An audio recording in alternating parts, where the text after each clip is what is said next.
ዘጋ።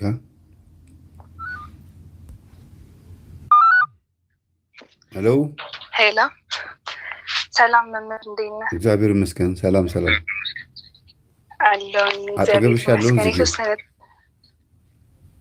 ምንም አልከፈትኩም። አሁን ድምፄ መልሶ ይሰማኛል ወይ? ኢርፎን አድርገሽ ከሆነ ወይ ላውድ አድርገሽ ከሆነ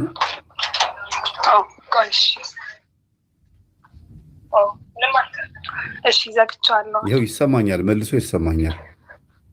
ነዋ፣ አሁን ዘግቼዋለሁ። እሺ፣ ምን ልታዘዝ? ላይቭ መሆኑን አውቀሻል አይደል? አውቄያለሁ። እሺ፣ ምን ልታዘዝ? ጥያቄ ነበረኝ ስለ ህልም፣ አንድ ሁለት ሶስት ጥያቄ ነበረኝ። እሺ፣ በመጀመሪያ የሆነች ማቃት ልጅ ነበረች እና የሆነ እንደ ጓደኛዬ ነገር ናት። ከዛ ያው ማለት ብዙም አንስማማም ነበረ እና በህልሜ የሆነ አስከፍታኝ ነገር ቁቤ ስለሷ ወረቀት ጽፋለሁ፣ አስፋልት ዳር ማለት ነው። ውይ ስማ እና እየጻፍኩኝ ስማ፣ ይሄ ፊት ለፊት የሚታይ ፎቶ ያንቺ ነው? አዎ የኔ ነው። እሺ እሺ ኦኬ እሺ። እና ቁጭ ብዬ የሆነ ወረቀት ስጽፍ ትመጣና ምንድነው ምናምን ምጽፍ ልጥፍ አድርጌ ኧረ ምንም አይደለም ምናምን። ከዛ ወረቀቱን ትቀበለኝና አስፋልት ዳር ቁጭ ብለሽ ከምጽፊ ነይ ወደ ውስጥ እንግባ ትለኝና የሆነ ባዶ ቤት ነው፣ መስታወት ማለት ነው። እንገባለን ውስጥ። ከዛ ልክ ውስጥ ስንገባ ኮምፕሊትሊ ቤቱ ሌላ ነው። የሆነ ትልቅ የቡና ሲኒ፣ ይሄ ሮኮቦት፣ ጀበና፣ መቀመጫ ምናምን ያለበት የሆነ በቃ በጣም የሚያስፈራ ቤት ነው ብቻ። ከዛ እንዲህ በስመ አብ ብዬ ስዞር የሆነ በሩ ራሱ ተወርውሮ ነገር ይዘጋል እና እንዲህ ከበሩ ኋላ የሰው የራስ ቅልና እንዲህ በጣም የተወጠረ ቆዳ ላይ ብዙ የተጻፉ ቃላቶች አሉ ከበሩ ጀርባ ማለት ነው። ከዛ አንቺ የት ነው ይዘሽኝ መጣሹ ምናምን ስል በጣም የሚያስፈራ ሳቅ እየሳቀች በቃ ሮጣ ጠፋችብኝ እሷ ወደ ውስጥ ነገር። ከዛ እንደ ይቺ ልጅ ብዬ እሷ በሄደችበት መንገድ ለመሄድ ስሮጥ የሆነ ድምፅ ነው የሚሰማኝ እና አንቺ ጠንቋይ ቤት ተመቶ እኮ በፊት ለፊት በር አይወጣም የሚል ነገር ሰማለሁ። እንዴን ይፈልግ ያልመጣው ታዲያ ምን ቸገረኛል? እና አይኔን ጨፍኜ ቅዱስ ኤልሻዳይ፣ ቅዱስ አዶናይ፣ ቅዱስ አማኑኤል ምናምን እያልኩኝ ልክ ሮጬ እንዲህ የወጣው ነገር ይመስለኛል። አይኔን ስገልጥ የሆኑ ዘመድ አካባቢ የማውቃቸው እንዲህ ባዕድ አምልኮ የሚያመልኩ ሰዎች አሉና በእነሱ ቤት ጋር ነው የወጣሁት ማለት ነው። ደግሞ እዚህ ምን አመጣኝ ምናምን ስል ነቃው። ምንድን ነው ይሄ ነገር? መስታወት ማየት፣ ወደሆነ ቤት ወደ ባዶ ክፍል ቤት መግባት፣ ልጅቷ ወደ ራሷ ሀሳብ እያዞረችሽ ነው። እሷ የምታስባቸው ነገሮች ወይም ፍላጎቶቿን በአንቺ ላይ ለማስፈጸም ትፈልጋለች። በመስታወት ውስጥ ለምሳሌ መስታወት ስትመለከቺ መልክሽን የራስሽን መልክ ማየትተሽ የሌላ ሰው መልክ ካየሽ የሚያሳየው ምንድን ነው? ያ ሰው እኔን ይህኝ ተመልከችኝ ወይም ደግሞ ለእኔ ትኩረት ስጪ እንደማለት ነው። እና ወደ እጅሽን ይዛ መግባትም ልክ እንደዛው ነው የሚቆጠረው። ወደዛ ቤት ይዛሽ ገባች፣ እኔ በእኔ መንገድ ሂጂ፣ በእኔ ቦታ ሂጂ፣ እኔ እንደምልሽ በእኔ መስመር ሂጂ ማለቷ ነው። እና የእሷን ሀሳብ ልታሰርጽብሽና ልታጋራሽ የምትፈልገው ነገር አላት። ግን ጥሩ መንገድ እንዳልሆነ ማሳያ ነው። ቡና ስለሆነ ወይም የሚያስፈራ ቤት ስለሆነ ሳይሆን የተናገረች ድምፅ ራሱ ምስክር ነው። ወደዚህ ተመቶ በፊት ለፊት አይወጣም ማለት ስትወጪ ያው ምን አይተሽ እንደወጣሽ ስለሚያውቅ ፊት ለፊት አትውጪ ወይም ደግሞ ዝም ብለሽ አታውሪ፣ ደብቂ እንጂ ሀሳባችንን አትናገሪ ብሎ መንፈሱም እንትን እያለሽ ነው። ስለዚህ የሆነ ሳታውቂው የገባሽበት የጓደኞችሽን አካሄድ በትምህርት ቤት ላይፍ ይሆናል። በሰንበት ቤት እንኳን ሊሆን አይችልም። ያው እንደማይሽ ሰንበት ተማሪ እንደሆንሽ ነው የምረዳው አይደለም እንትኑ እና በሰንበት ትምህርት ቤት ላይፍ ባይሆንም በዓለማዊ በመንደር በትምህርት ቤት በሆነ አጋጣሚ ብቻ የተዋወቅሻት የቀረብሻቸው ጓደኞችሽ በራሳቸው ሀሳብ ሊያስኬዱሽ ሞክረው የተረፍሽበት ሁኔታ ነው ያለው። ለምን? በእነሱ መንገድ ሄደሽ ነበረ። አሁንም ልጅቷ ወደ ሄደችበት ነው ስትሄጂ ድምፅ የሰማሽው እና የሆነ የሄድሽበት አካሄድ ነበርና እንድትጠነቀቂ ወይም ደግሞ ስትጸልይ ስትሰግጂ፣ በተለይ አሁን የትምህርታችንን ሰምተሽ መጸለይ መስገድ ጀምረሽ ከሆነና ይህን ህልም ያሳየሽ ለምንድን ነው? በዚህ አጋጣሚ ነው የገባሁት፣ የራሴን ሀሳብ ላሰርጽብሽ ስሞክር የገባ መንፈስ ነው ብሎ እየጠቆመሽ ነው። አንዳንድ ጊዜ መናፍስቶች መቼ እንደገባ ለማሳየትም ጥረት ያደርጋሉ። ባጠይቂውም አለሁኝ እኔ ማለት ደግሞ በዚህ አይነት ሁኔታ የገባሁኝ ነኝ ብሎ ጥቆማም ይሰጣል። ከዛም አንጻር ነው እና አለ እንደዚህ አይነት የሄድሽበት መንገድ አለ የተሳሳትሽበት በህይወትሽ? አዎ ያው ብዙ ተሳስቼ ሄድኩባቸው መንገዶች ነበሩ። ግን እግዚአብሔር ይመስገን አሁን ብዙም እያወቅኩም ስመጣ አንዳንድ መንፈስ ምንም እየተያዘ ብቻ አሁን የሆነ ጥሩ ነገር ላይ ያለው ይመስለኛል በእግዚአብሔር እርዳታ። ስለዚህ አሁን መንገድሽን አስተካክለሻል። መንፈሱን ግን ማሰር አለብሽ። ይሄ መንፈስ ማውራት ይችላል ማለት ነው። በፊት ለፊት አትውጪ ማለት እኮ አታውሪብን ስለኛ። ይኸው አሁን እያወራሽ አይደል ስለኛ። ይሄ እንግዲህ ስለመንፈሱ በዚህ ገብተሽ በሚያስፈራ በር በኩል ገብተሽ ባዶ በሚመስል ምንም ችግር አለበት ብለሽ ሳታስቢ ከገባሽ በኋላ ግን ቤቱ የሚያስፈራ ሆነብሽ። ያ የሚያሳየው በፊት ለፊት በር አትውጪ ማለቱ ምንድነው? አታውሪብን፣ ፊት ለፊት ስለኛ ምንም ነገር አታውሪ እያለ ነው። በተቻለሽ መጠን ደግሞ አንቺ የምታውቂውን እውቀት ለሰዎች መናገር ነው እና አትመስክሪ ነው። ዞሮ ዞሮ አትናገሪብኝ ነው። ይሄ ነው። ሌላም ጥያቄ አለኝ። ይሄናውን ትምህርት በደንብ ማለት ትምህርቱን በደንብ እየሰማው ምናምን ከመጣሁኝ በኋላ አንዳንድ ጊዜ በጣም ላይክ ይፈታተልኛል። ጸበል ስጠመቅ ምናምን ይጮሃል፣ አይናገርም ምናምን በጣም ያስቸግረኛል። ብቻ እዛ እየሰገድኩኝ እየቀጠቀጥኩኝ ማን እንደሆንክ በህልሜ አሳየኝ በሉ ያው እንደተማር ነው ማለት ነው። እንደዛ እያልኩኝ ስተኛ አንድ ቀን በህልሜ ምናየው በተደጋጋሚ እዛ የምጠመቅበት ቤተክርስቲያን ውስጥ የሆነ የበረከት ስራ ስሪ ምናምን ብለው የሆነ ብዙ የጸሎት መጽሐፍ ይሰጡኛል፣ እያዞርኩ እንድሸጥ ነገር ማለት ነው። ከዛ እቀበላቸውና መጽሐፉን የጸሎት መጽሐፎች ናቸው። የሆነ አይነ ጥላ የሚል መጽሐፍ ውስጥ እገልጦና መጽሐፉን ይሄ ከቨር ፔጁን ማለት ነው እደረድራቸዋለሁ መጽሐፎቹን።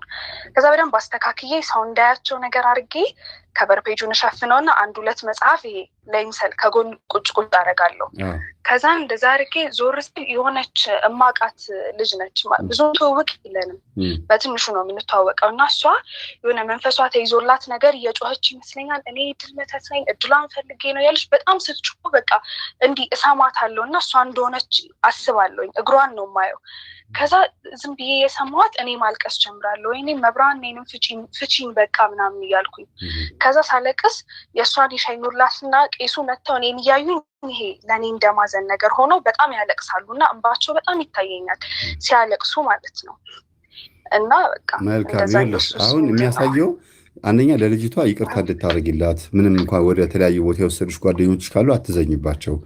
ብትቺ ደግሞ አሁን ስለ አይነ ጥላ ምናምን የሚጠቁሙ መጽሐፍቶችን ሰው እንዲያነብ ብታረጊ፣ በዘዴ በሲስተም ነው አይደለ? በህልም ያየሽው እንዴት አድርገሽ ሰው እንዲያነበው በአገልግሎትሽ ነው ደግሞ ያሳየሽ። እና እህቶችሽን በአንቺ ዙሪያ ያሉትን እህቶችሽን እና በቅርበት በጥሩ ባልሆነ መንገድ የምታውቂያቸውን እህቶችሽን ወደ መስመር እንዲመጡ ብትመክሪያቸው ይድናሉ እያለሽ ነው። እግዚአብሔር እንደሚድኑ ማሳያ ነው። ተያዝኩኝ በዘዴ ነው ደግሞ የሚያዘው። በቀጥታ በገሃድ አውርተሻቸው ሳይሆን በሲስተም አውርተሻቸው ይሰሙሻል። እኔን የሚቀር በለኝ ማለትሽ ደግሞ ቂም እንዳልያዝሽባትና ቂም መያዝ እንደሌለብሽ አሁንም እነሱ ናቸው ያሰናከሉኝ የሚባለውን አመለካከት አቆመሽ ይቅር በለኝ ጌታ ሆይ ብለሽ ልክ እሷ ስትፈወስ አንቺ ይቅር በለኝ ስትይ ቄሱ ማልቀሳቸው ልበ ንጹሐን ይቅር የሚሉ ብፁዓን ናቸው የሚለው ቅድም ያነበብኩት አለ ማቴዎስ ወንጌል ምዕራፍ 5 ላይ። እሱን በተመለከተ አንቺ ላይ እግዚአብሔር ስራ መስራት ይፈልጋል። ጓደኛሽን ይቅር በማለት ብቻ ወይም በአንቺ ዙሪያ ያሉትን እህቶችሽን የበደሉሽ ካሉ ይቅርታ በማለት ብቻ እነሱ እንዲድኑ ማድረግ ትችላለሽ። ትምህርቶች በመስጠት ይቅር በልኝ ያልኩኝ ሳይሆን ሳለቅስ የነበረው በቃ እኔንም ፍቺኝ ማለት ልክ ነው። የሆነ የእኔንም ችግር አስወግጂልኝ አይነት ነገር ነው። ልክ ነው እኮ አስወግጂ። በእርግጥ ይቅር በልኝ አቤቱ ይቅር በልኝ ብያለሁ ስትይኝ ነው እንደዛ አልኩት። ግን እኔንም ፍቺኝ ስትይ እነዛ ሰዎች ሲፈቱ ያየሻቸው ሰዎች የሚድኑ ሰዎች ናቸው። ወደው አይደለም ተይዘው ነው። ልክ አንቺ ዛሬ እንደነቃሹ እነሱ ነቅተዋል ማለትም ጭምር ነው። እነሱም ይገባቸዋል። የሚያዝ መንፈስ ነው። ጉዳዩ ደግሞ የመንፈስ ጉዳይ ነው ማለት ነው።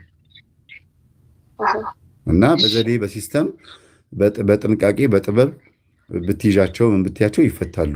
እና ደግሞ ሌላው ትልቁ ማሳያ እነሱ እንዲድኑ ብታረጊና ይቅር ብትያቸው አንቺ ትፈቻለሽ፣ ትድኛለሽ ማለትም ጭምር ነው። ፍቺኝ ማለትሽ አንቺም ትድኛለሽ። ይቅር መጀመሪያ ይቅርታ አድርጊ ነው።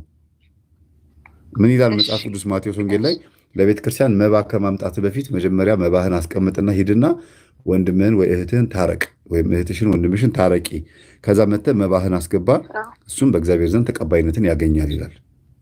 ስለዚህ ድህነት ለማግኘት ብዙ ጊዜ ተቀባይነት ለማግኘት ማስወገድ የሚገባንን አንዳንድ ነገሮች እና መፈጸም የሚገባን ነገር መርሳት የለብሽም ነው ጉዳዩ ያለው። እሺ እና አንድ የደረሰ ጥያቄ ነው። መንፈስ ሲጮህ ማለት ነው አንደኛ ለምንድን ነው ማንነቱን አልናገርም ብሎ የሚያስቸግረው እና ማይታውረው ለምንድን ነው ሙሉ በሙሉ የሆነ ሄድ መለስ የሚያደርገው?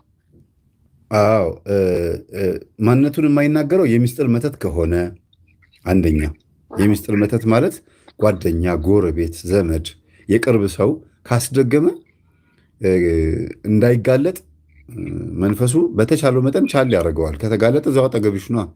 እሷን እች የላከችኝ ወይም እሱን የላከኝ ወይም ስም ጠቅሶ የምታውቂው ሰውን የላከኝ ካለ አስቸጋሪ ነው።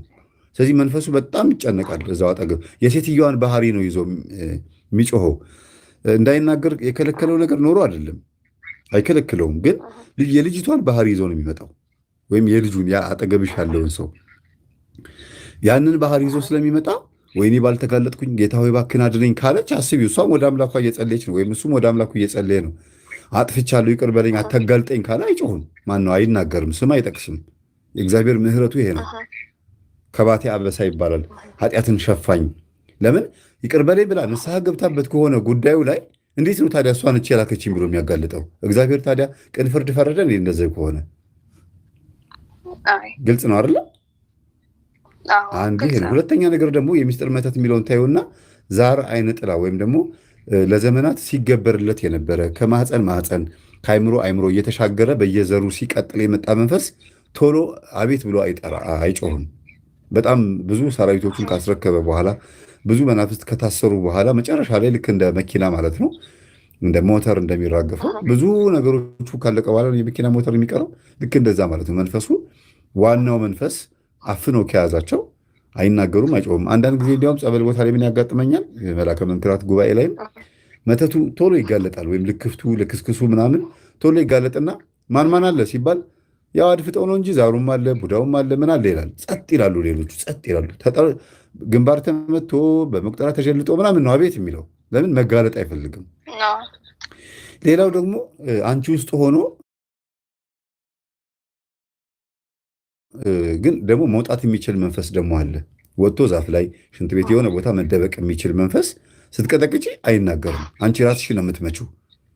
ልክ ጸሎትሽን ስትጨርሽና ስትነሺ ወደ ቴሌቪዥን ወደ ሶፋ ስትሄጂ ደግሞ መጥቶ ደግሞ መልሶ ግብት ይላል። ይሄ ገባ ወጣ የሚል መንፈስ አለ። ይሄ ገድላት ላይ ስንክሳር ላይ ስንት ብዙ ቦታ አለ። መጽሐፍ ቅዱስ ውስጥ ራሱ ከሰው አንድ መንፈስ ከሰው ይወጣል መልሶ ተመልሶ ይገባል ይላል። አይነ ስውሩን እንትኑን የታመመውን አባትየው ልጁን ይዞ መጥቶ ውጣ እልሃለሁ ከእንግዲህም ተመልሰህ እንዳትመጣበት ብሎ የተናገረው ተመልሶ ስለሚመጣ ነው። ስለዚህ አንድ መንፈስ ስትቀጠቅጪ አቤት አቤት ብሎ ካልተናገረና ሚስጥሩን ካላወጣ የሆነ አንድ በአንቺ ጋርም ጉድለት ይኖራል። መንፈሱን ማናዘዝ ያልቻልሽበት መንገድ እንደዛ ነው የሚሆነው። ሌላው ደግሞ ምንድን ያልሽኝ መንፈሱ ለምን አይናገርም? ይጮሃል እንትን ይላል። ግማሽ በግማሽ በመቶ አይሰብርም። ላይክ ግማሽ በግማሽ ሄድ መለስ አይነት ነገር እንዳይጎዳሽ ነዋ። አሁን እግዚአብሔር ጠባቂ መልአክም እኮ አለ እኮ እንዳይጎዳሽም እንድታስተውይም ጮኸሻል። እኔ አሁን ለምሳሌ ጮኸሃል ብሎ ሲነግሩኝ ስለማልጠራጠር ጮህ ያለው ብዬ ተቀበልኩ። አንዳንዶቹ ደግሞ አሁን እኮ ጮኸ ነበረ እንደዚህ ብለህ እኮ ለፈለፍክ ሲሉት እኔ አረን ያልጮህኩም ብሎ ክዶ የሚሄድ ሰው አለ። ስለዚህ ከልብሽም ሁኔታ አንጻር እንድትሰሚው ነው። ግማሽ ድምፅሽን ራስሽ እየታወቀሽ የምትሆኝውን ነገር መቆጣጠር አትችይም። እጅሽ ይወራጫል፣ አፍሽ ይናገራል፣ ሰውነትሽ እንደፈለገ ይለመጣል፣ ያጓራል። ግን መቆጣጠር አትችይም። ግን ይታወቅሻል ደግሞ። ያ ምንድነው? ለምንድነው እንደዚህ መሆነው ሳልፈልግ ብለሽ ራስሽን እንድትፈትኝ ነው። ከዛም አንጻር ነው ከልባችን ጥንካሬ አንጻር ነው ይሄን የሚያሳየን። በርቺ። አገልግሎት እንዴት ነው? እግዚአብሔር ይመስገን ጥሩ ነው፣ በጣም ጥሩ ነው። በርቺ። ሰንበት ተማሪዎች እየነቁ ሲመጡ ደስ ይለኛል። ራው እንዴ መንቃቱማ ለሁላችንም ያስፈልገናል። እግዚአብሔር ይረዳል። እንደዚህ የምታገለግይበት ደብር እባክሽን ብትቺ ቤተክርስቲያን በር ላይ ይሄ የጥንቆላ መጽሐፍ፣ ድግምት መጽሐፍ ምናምን የሚሸጡ ሻጮች ካሉ እሱን አስወግዱ። በቃ በህብረት ዩኒፎርማችሁን ለካ አሁን እንደለበስሽው ዩኒፎርማችሁን ለብሳችሁ ውጡና በቃ ይሄ የቤተክርስቲያን ጉዳይ ነው፣ የህልውና ጉዳይ ነው። በቤተክርስቲያን ስም ልትነግድ አይገባም። ወጥታችሁ ሁላችሁም ወንዶቹም ሴቶቹም ካህናትም ዲያቆናትም ሆናችሁ፣ ለነገሩ ማን ይተባበራቸዋል በዚህ ጉዳይ? ካህንና ዲያቆን እንጃ ብቻ ይተባበራቸዋል ብዬ ባላስብም ማለት ነው። ግን ሞክሩና በቃ ይሄን መጽሐፍ መሸጥ አትችልም። ገድላትና ድርሳናትን ደርድረህ ይሄንን መርበብተ ሰለሞን፣ መጽሐፈ ቆጵርያኖስ፣ አውደ ነገስቱን፣ መፍትሄ ስራዩን፣ መጽሐፈ ፈውስ ምናምን አድህኖ ምናምን የሚባሉ መጽሐፍቶች አሉ። የመሪ ራስ አማን በላይ ምናምን እነዚህን ማስወገድ ነው ከቤተ ክርስቲያን በር ላይ የጥንቆላ መጽሐፍቶችን። እውነት ነው። በጣም ሊወገዱ የሚገባቸው መጽሐፍት ተሰደብን ናቸው። እየመጡ ፕሮቴስታንቶች እየቀረጹ ችግር እየፈጠሩ ነው ያሉት እና ቤተክርስቲያን የፈቀደች እስኪመስል ድረስ እጅግ በጣም ያማል። ኧረ በጣም ሁላችንም ነቅታን ብንሰራ በዚህ ጉዳይ ጥሩ ነው። በዚህ ጎበዝ፣ አመሰግናለሁ ስለ ደወልሽ። እግዚአብሔር ያክብርልኝ። እግዚአብሔር ይስጥልኝ። ሰላም ደሩ። አመሰግናለሁ።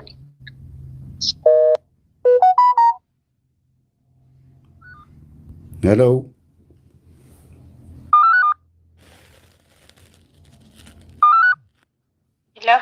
ሰላም ሰላም። መምህር ሰላም፣ እግዚአብሔር ክርስቶስ ጋር ይሁን። እግዚአብሔር ይመስገን። እንዴት ነሽ?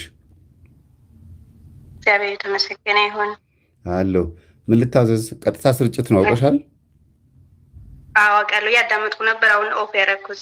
እሺ፣ ስለ ህልም ነው የምናወራው። ያው ሌላ ርዕስ ሌላ ጊዜ ነው የምንገናኘው። አውቃለሁ፣ ስለ ህልም ነው የምመጣሁት መምህር። እሺ፣ እኔ እንግዲህ ያው አዲስ ተከታይ ነኝ። 1-2 ወር ሆኖኛል። ገጠመኝ 106 ደርሻለሁኝ። በጣም ደስ ነው የሚለው። እግዚአብሔር እድሜ ጸጋውን ይስጥ መምህራችን። አሜን። ላመስግንህና ወደ ህልሙ ልለፍ። እሺ፣ ኔትወርክ ያለ ወለተ ስላሴ ይባላለሁኝ። ኔትወርክ አለ። ባለፈው ኔትወርክ ያስቸግራል። እስኪ ወደ ውጭ ልውጣ። ይቆራረጣል። ፊት ለፊት ያደረግሽው የሚካኤል ስዕል እንዴት ያምራል! በጣም ደስ ይላል። አዎ የሚካኤል ልጅ ነኝ መምህር። እኔ በጣም የሚያምር የሚካኤል ልጅ ነኝ። እሺ፣ ምን ነበረ ህልሙ? አዎ ሚካኤል ልጅ ነኝ። ባለፈው ሱባኤ ገብቼ ነበር እና በህይወት የመጀመሪያ ሱባኤ ነበረ። እሺ፣ ምንድን ነው ያየሁት መሰለ መምህር?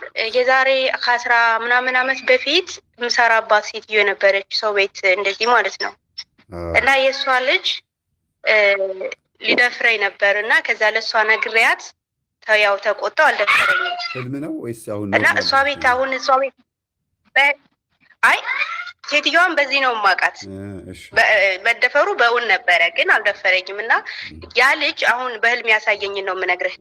ያ ልጅ በህልሜ በቀደም ሱባኤ በገባሁ በ4ኛ ቀኑ ልጁ ይመጣና እሷ ቤት እኔ እሄዳለሁ እንጂ እኔ እሷ ቤት ሂጄ አስጠራታለሁ። ሳስጠራት ሴትዮዋ በተፈጥሮ ጥቁር ሴትዮ ናት እና መታ ከቤቷ ገብቻለሁ ላይ ተኛሁኝና መጣች። እሷ ስትመጣ አይኗን እንደዚህ ምንድነው ይሄ ልክ እንደቆረበ ሰው ያፈረ ሰው የለም፣ ልክ እንዳፈረ ሰው ሆና በጣም ከስታለች። በጣም ብስቁል ብላ ከሱቋ ነው የመጣችው። ሱቅ አላት ይመስለኛል። ከዛ ነው የተጠራዋት።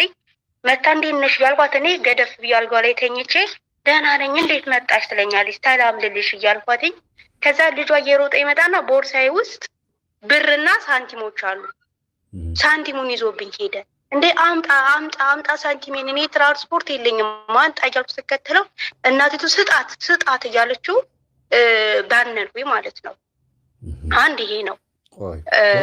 ይሄን ትፈታውና ልቀጥል። አዎ እንዴ ሁለት ህልም ባባደ ነገር ድንብር ብሬ ነው የሚጠፋ እና ህልሙ ገሃድ ነው። በቃ ቀጥታ ነው ያየሽው።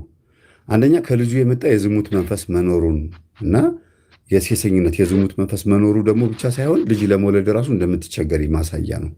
አሁን መጨረሻ ላይ ሳንቲም መውሰዱ ማሳያው ምንድን ነው?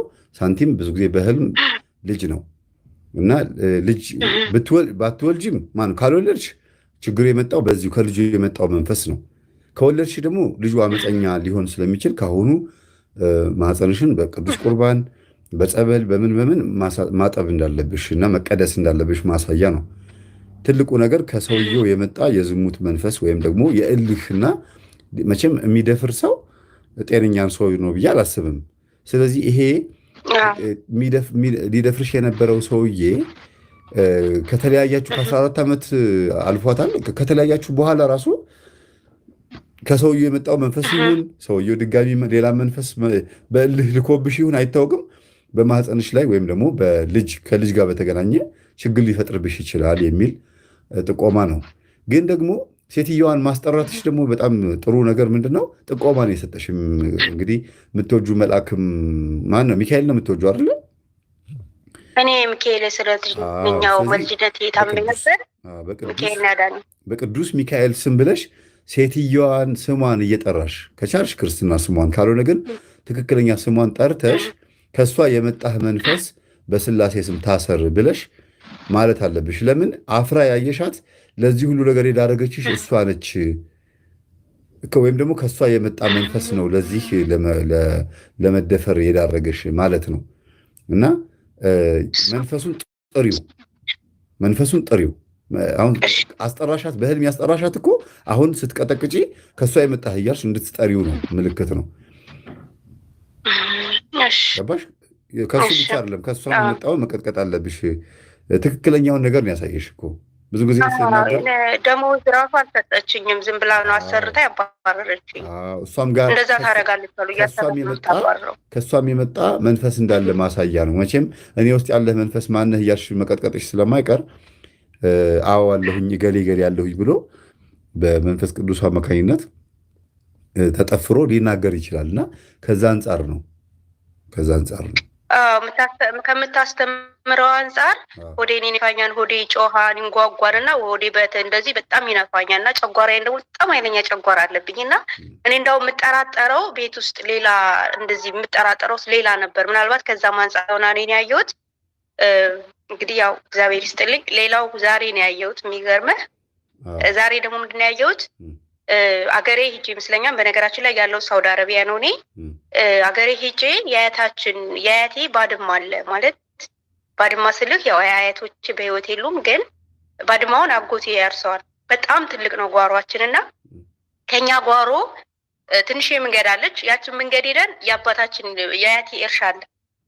ከጓሯችን እስከ እርሻው ያለውን መንገድ ዛሬ ሳጥብ ከማዶ ደግሞ ጫካ አለ። ጫካው ውስጥ ማን ያለው? እቺ በጣም የሚገርመኝ እኔ በጣም ነው የሳቁት ስነቃ።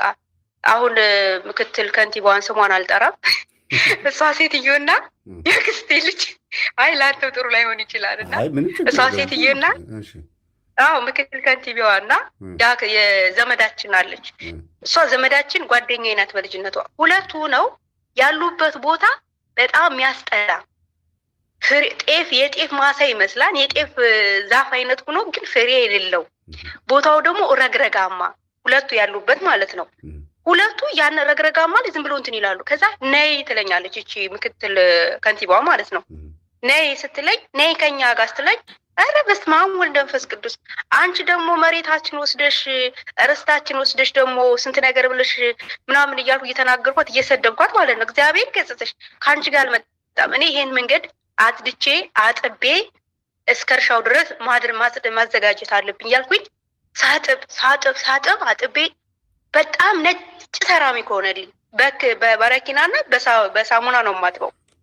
በጣም ነጭ ሆኖልኝ ደስ ብሎኝ መሀል ላይ ቁሜ ከጓሯችን ከቤቱ ባድማ ነው አሁን ይታረሳል። ያኔ ቤት ሰው የሚኖርበት የለም፣ ግን መሬቱ ይታረሳል። ከእርሻው ያለው መንገድ እድት አድርጌ ቁሜ ጨረስኩኝ። እናንተ ከእሱ ጋር እንደዚህ ከምታደርጉ እኔ ጋር ብትመጡ ንጹህ ቦታ ብትሆኑ፣ አንቺ አትመጭም እላታለሁ ዘመዴን። አልመጣም እያልሽ ሁለቱ እዛው ውስጥ እንዳሉ እኔ ማጥቤ ጨርሼ ብንናልኩኝ።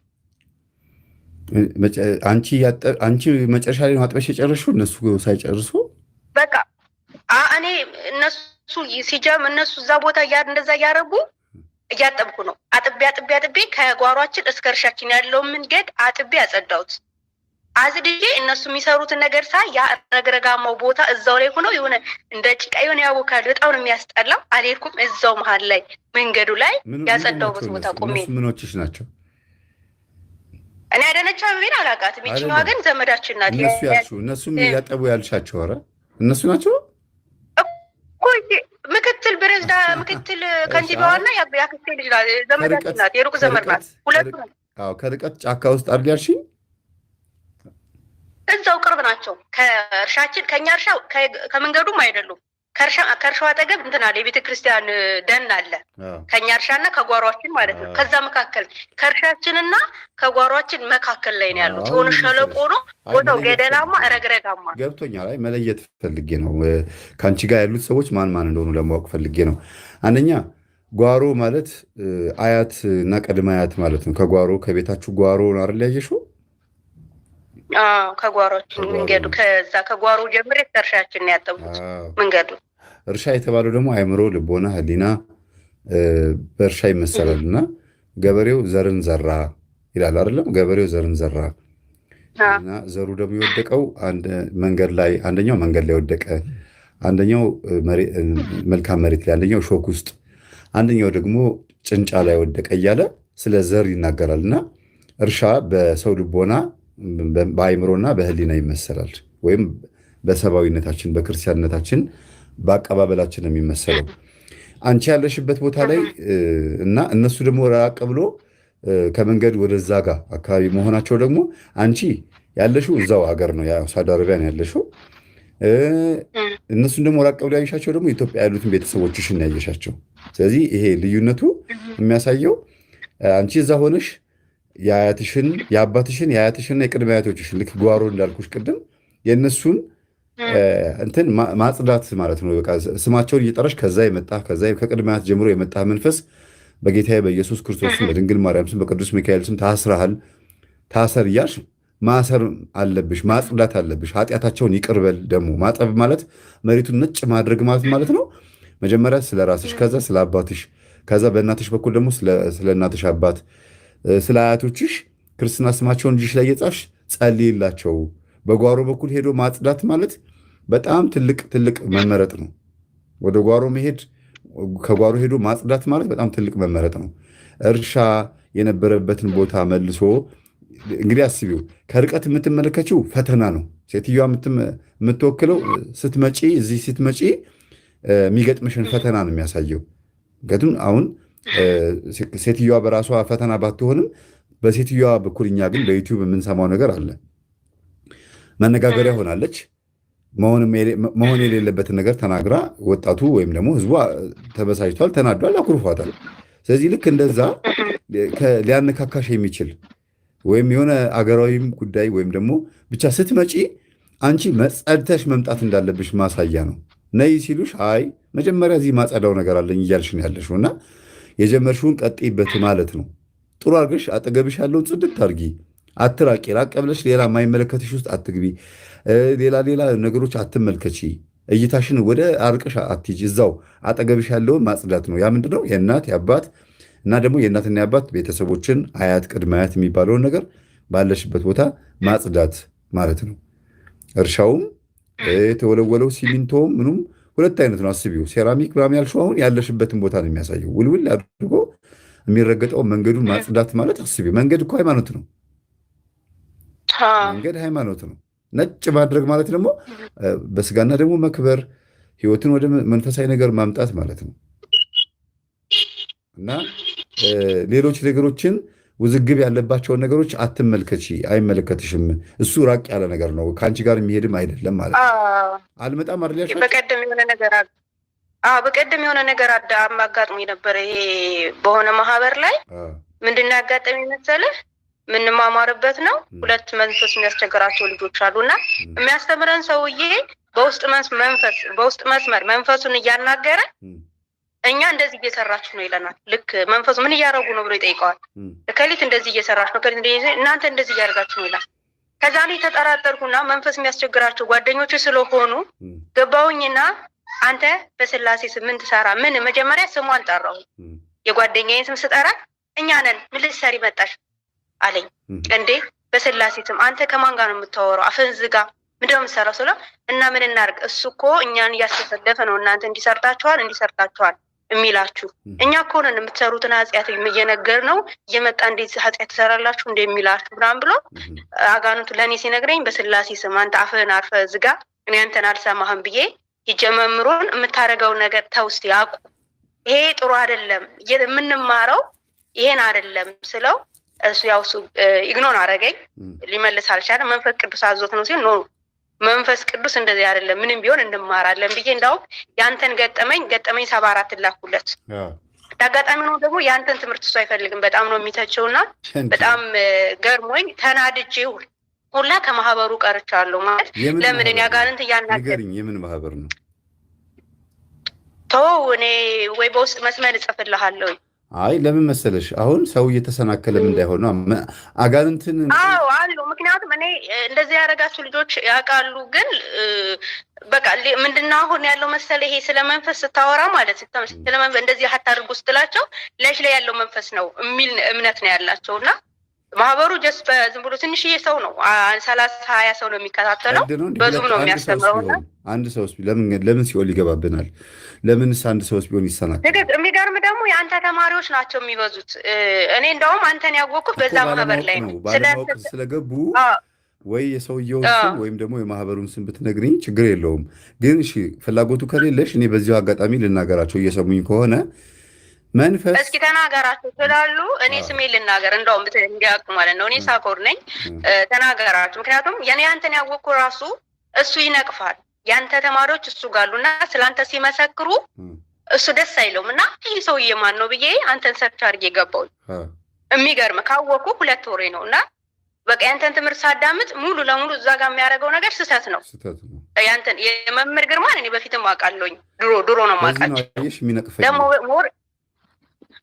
ሞር ያንተን ሳዳምጥ ደግሞ እሱ የሚያረጋቸው በጣም ተቃራኒ ናቸው ልጆቹን ደግሞ ለምን እንደዚህ ያረጋን ስላቸው ታይ አንቺ ላይ ነጥላ ሰላለ ነው እንደዚህ እንደ እኔ ምንም ቢሆን እኮ እግዚአብሔር ያኖረኝ እስከ ዛሬ ያኖረኝ አምላክ እኮ ነው ምን ሆናችሁ ነው እናንተ ጋር የሆነ ነገር እያደረገ እንዴት ተደግፉታላችሁ ስል ሁሉም ያው 2 እህቶች ብቻ ናቸው የተረዱኝ ባይቀሩም ከማህበሩ ሌሎቹ ኢግኖር ነው ያደረጉኝ እኔም እግዚአብሔር ይመስገን አንዳንድ ጊዜ እንደዚህ አይነት ቦታ ያጋጥመኛል ያልሆነ መምህራኖች ጋር ቪዲዮ ወስደኛል የሚገርም ሲሄድም ራሱ በጣም እየተጠራጠርኩት ነው አመት ነው የፈጀብኝ ለመቅረብ ቀርብ የሚያገኘውት ነገር ጥሩ ያልሆነ ነገር ነውና እኔ አንዳንድ ሰይጣን እየተሰጠው ነገራቸው ትምህርት እያዳመጣችሁ ያላችሁ እዚህ ማህበር ውስጥ እህታችን ሳኮር ማህበር ውስጥ ያላችሁ ቤተሰቦቼ አንድ ነገር ልትሰሙ ፈልጋለሁ ሰይጣን ጸበል ቦታም ይሁን ጸጋው ያላችሁ አባቶች አጋልጠውት ልጅቷን ራሷን ምን እንዳደረጋት ብቻ ነው እንጂ የሚጠየቀው እገሊት ምን እያደረገች ነው እገሊት ማናት ምንድነው የሚያስቡት ምንድነው የሚናገሩት ብሎ መጠየቅ የአጋንንታዊ አሰራር ነው አጋንንታዊ አሰራር ነው መንፈስ ቅዱስም አይደለም ይሄ የጠቋር ስራ ነው ጠቋር ነው እንደዚህ የሚያደርገው እንዴት ነው ሰው አጋንንትን ጠይቆ የትም ስለማይተው በስልክ ውስጥ ስለሚሰማው ድምጽ ብቻ የሚጠይቀው ራሷን ምን አረካት የት ቦታ ወሰድካት ለምን እንደዚህ ታረጋታለህ ምን አጠፋህባት ገንዘብ አባከንክባት ወይ ተብሎ ተጠይቆ አዎ ሲል በስላሴ ስም ታሰር ተብሎ ወደ ሲኦል ይሸኛል ወይም ደግሞ ይታሰራል በቃ አለቀ ራሷን ነው መንፈሱ አንድ ቀን ሁላ ሊያጋልጠው ነበር መምህር መንፈሱ ሊያጋልጠው አናጋልጥ ዛሬማ እናጋልጣለን ሲል ሪሙቭ ዳረጋቸው ልጆቹን አሉ እኔ ግን አልነበርኩም ይዛሳት አልሄድም እንደዚህ ከሆነ ሰዎች እንዲድኑ የግዴታ ወይ ማህበሩ ስም ወይም ደግሞ ሰውየው ስም መገለጽ ነበረበት ምን እንደሚያስፈራሽ ባላቅም ከመሰከርሽ አይቀር መሆን አለበት ግን እየሰማችሁኝ ያላችሁ ሰዎች ትኖራላችሁ በትህትና ነው የምነግራችሁ ሰይጣን በፍጹም ሌላ ሰው ላይ ስላለው ጉዳይ መናገር አይፈቀድለትም አይችልም እንደዛ እንዲደረግም አይፈቀድም ይሄ ጠቋር ስራ ነው ጠቋር ነው እንደዚህ የሚያደርገው ዝም ብሎ ደውሎ ገሊት ተናገር እስቲ የሚባለው የጠቋር ስራ ነው አሁን የሚያልኩት ይሄ ነው ይሄ ጠንቋዮች እኮ የሚሰሩት ይሄን ነው ያልኩት ጠንቋዮች የሚሰሩት መናፍቃን የሚሰሩት እኮ አጋንንትን በአጋንንት አናግረው ነው እንዴት አንተ አጋንንትን ጠይቀህ ከሊት ፌስቡክ ላይ ናት ከሊት ዩቲዩብ ላይ ናት እያልክ ለምን መንፈስ ቅዱስ እየነገረኝ ነው ትላለህ ነው የኔ ጻፍ ጭራሽ ከዛ ስሜን ያለንተ ሲል ከዛ እኔ ትቼ ወጣሁኝ እኔ እንደውም በጣም ነው የተናገርኩት እሱን ማለት ነው እግዚአብሔር ያጋልጥህ ብዬ ነው የወጣሁት በኢንቦክስ ማለት ነው መጀመሪያ አልቅሼ ለመንኩ ትምህርቴን የማታዳምጠውና መጀመሪያ አልቅሼ ለመንኩ ሁለተኛ ግን እግዚአብሔር ያጋልጥ ብዬ ተናገርኩት ማለት ነው እየሰማኸኝ ከሆነ እየሰማኸኝ ነው ትምህርቴን የማታዳምጠው ለምን እንደሆነ አሁን ይኸው እየመሰከረች ነው ልጅቷ እንደዚህ ስለምትጋለጥ ነው ስለዚህ ንስሐ ግባ ሰው ልጆች የያዝካቸውን ልጆች ልቀቅ ለስጋው ደግሞ ልቀቅ ለጸበል ልቀቃቸው። አጋንንትን እየጠራህ ሌላ ችግር ውስጥ አትክተታቸው። ምንም እንዲህ አይነት ስብስብ ከሚኖር ብቻህን ብትወድ ይሻልሃል፣ ወይም ደግሞ ባትሰበስብ ይሻልሃል። ምንም ጥቅም የለውም። በእግዚአብሔር ስም ህዝቡን ልቀቅ እና ይማሩበት። እሺ፣ አመሰግናለሁ። እግዚአብሔር ያክብርልኝ። ሰላም ሁኚ። አሜን።